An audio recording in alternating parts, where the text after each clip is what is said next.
Imagine this. A brand new life. Just minutes old. A foal. But something's immediately subtly off.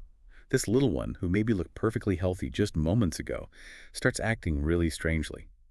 Wandering around, almost lost, doesn't seem to recognize its mom. Maybe even makes these odd, barking sounds. It's what people used to call dummy foal syndrome. Today we're doing a deep dive into this really fascinating condition, which doctors call Neonatal Maladjustment Syndrome. Yeah, we're going to unpack the science behind why they do these things. We'll look at the main theories explaining it, what signs you really need to watch for, and crucially, the treatments. And these are cutting-edge treatments that are really making a difference, including one pretty surprising hands-on technique you might have heard about. So you might be thinking, what does this dummy foal diagnosis really mean for the foal itself? And, what can we learn from their struggle about the whole birth process? Our mission here is to take all this detailed info from our sources and give you the key takeaways, the stuff that's surprising and hopefully unforgettable. Okay, let's break this down. Dummy foal syndrome. It's not exactly scientific, but it does paint a picture, right? What are we actually talking about with neonatal maladjustment syndrome, or NMS? Right. NMS, that's the official term.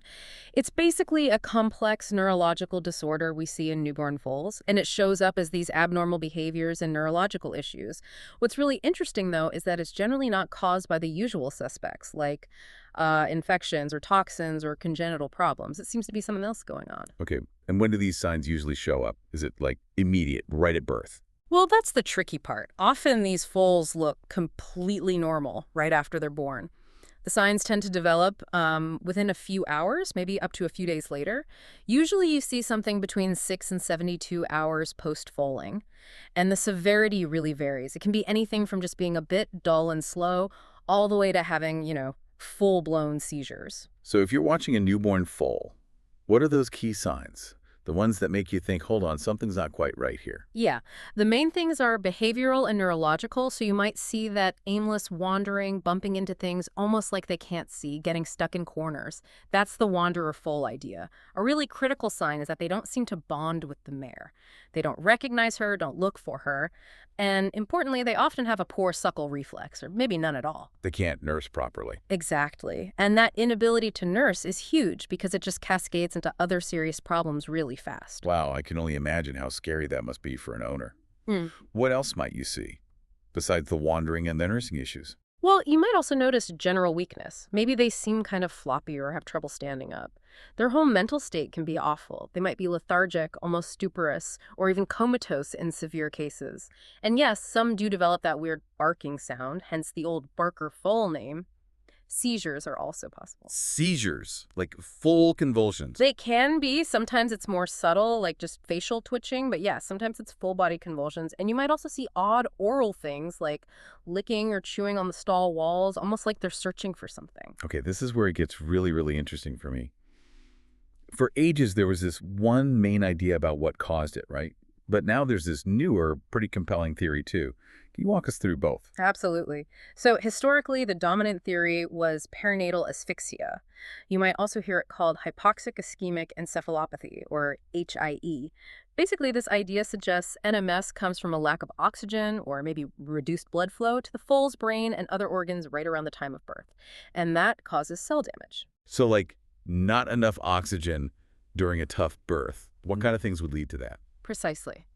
Things like a difficult or really long labor, what veterinarians call dystocia, or conditions like a red bag delivery, where the placenta detaches too soon, cutting off that oxygen supply prematurely. Also, issues like placentitis, problems with the umbilical cord, even illnesses in the mare that might reduce blood flow. Interestingly, foals born really fast or via C-section might also be at risk.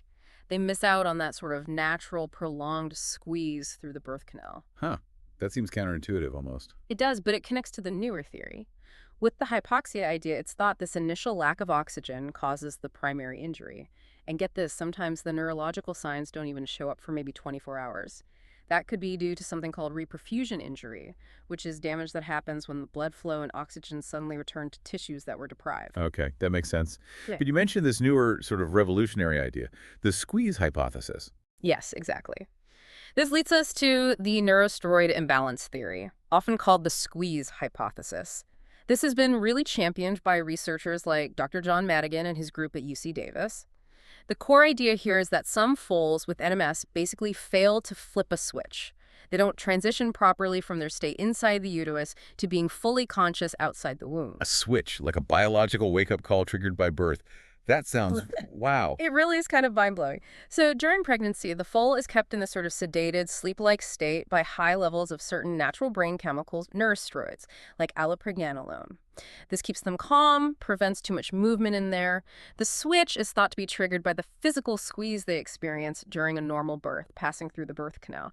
This usually takes, what, maybe 20 to 40 minutes in that second stage of labor? Just the actual pressure, the squeezing is vital, not just the exit, but the process itself.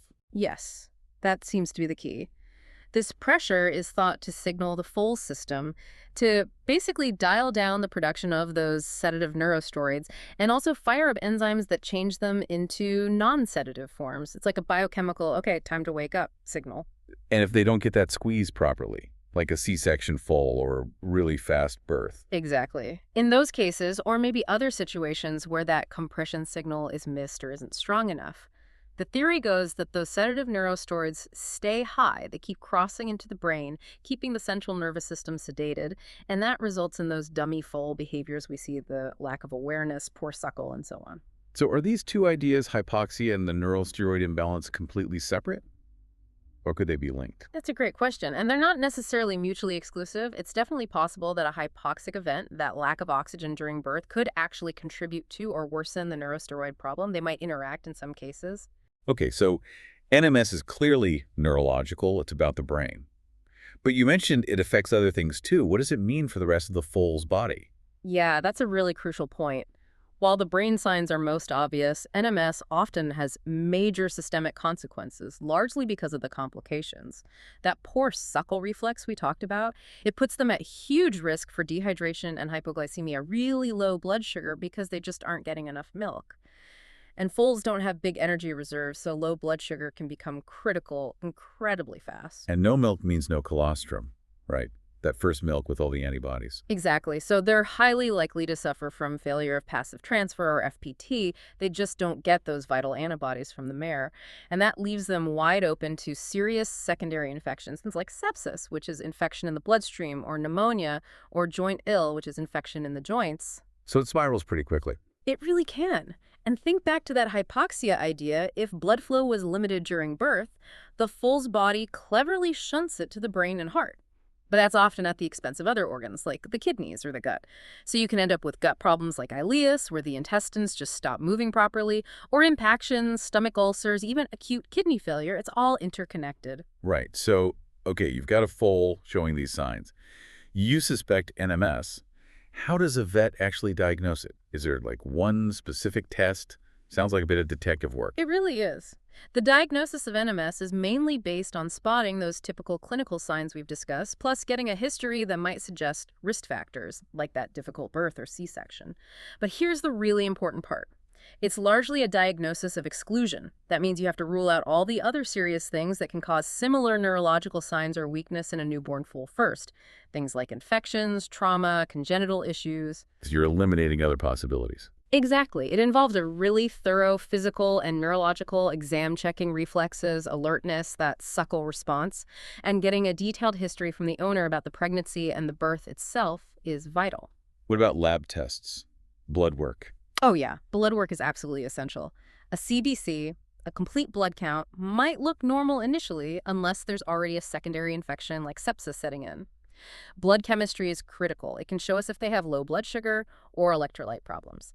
And crucially, we test their IgG levels. That tells us if they got enough antibodies from the colostrum, checking for that FPT. Right, the failure of passive transfer. Yes. And blood cultures are usually done, too, to check for sepsis directly. While some specialized labs can actually measure those neurosteroid levels, which would support the squeeze hypothesis, that's not something you can typically get done quickly in a normal clinic setting for a diagnosis. Sometimes cerebrospinal fluid might be analyzed, too, mainly to rule out things like meningitis. In NMS, the CSF is usually normal. Okay, so you've ruled other things out. NMS seems likely. What's the treatment approach? Is it a long haul? Well, the good news is the prognosis is generally quite good, often excellent, if you start intensive treatment quickly. The main approach is intensive supportive care. Basically, you're trying to keep the foal stable physiologically, supporting all their body systems, while their brain has time to recover or those neurosteroids clear out. And nutrition must be key if they can't nurse. Absolutely critical. If they can't suckle, you have to get colostrum into them within those first 6 to 12 hours, maybe by bottle or usually a nasogastric tube. Then, frequent feedings of mare's milk through the tube. Intravenous fluids with dextrose are also vital to combat dehydration and provide energy, especially glucose for the brain if they have hypoglycemia. And what about those seizures you mentioned? That must need immediate attention. Definitely. Seizure control is key, using anti-seizure meds like diazepam or phenobarbital, and keeping them safe in a padded stall so they don't hurt themselves during a seizure. We also pretty much always give broad-spectrum antibiotics because, as we said, they're so vulnerable to secondary infections. And if FPT is confirmed low antibodies, then plasma transfusions are given to provide that missing immunity. Okay, now the really intriguing part, that hands-on technique, the Madigan squeeze. Tell us more about that. Right, this is where that squeeze hypothesis really comes into play in treatment. Developed by Dr. Madigan's team, the technique involves applying gentle, steady pressure around the foal's chest and ribs for about 20 minutes. You can use special loop soft ropes or even just carefully position yourself.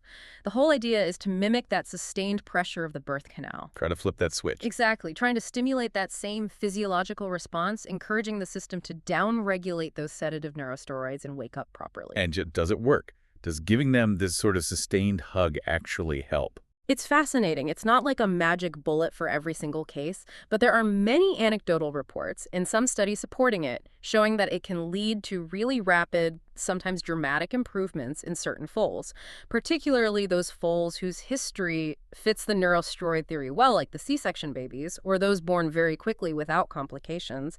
It really seems to provide that missing signal for some of them. It's a tangible application of the hypothesis. That's incredible. It is, but it's really important to stress this should only be done by people who know what they're doing under veterinary supervision, and crucially, only after other potential problems have been ruled out. It's part of the supportive care, not a replacement for it. And that supportive care also includes basics like keeping them warm, managing fluids, just meticulous nursing to prevent bed sores or other issues. It sounds like a huge amount of effort, really intensive care. But what's the bottom line for these foals? What are their chances? Do they recover fully? You know, despite how worrying they look initially, the prognosis is generally good to excellent if they get that aggressive, timely care.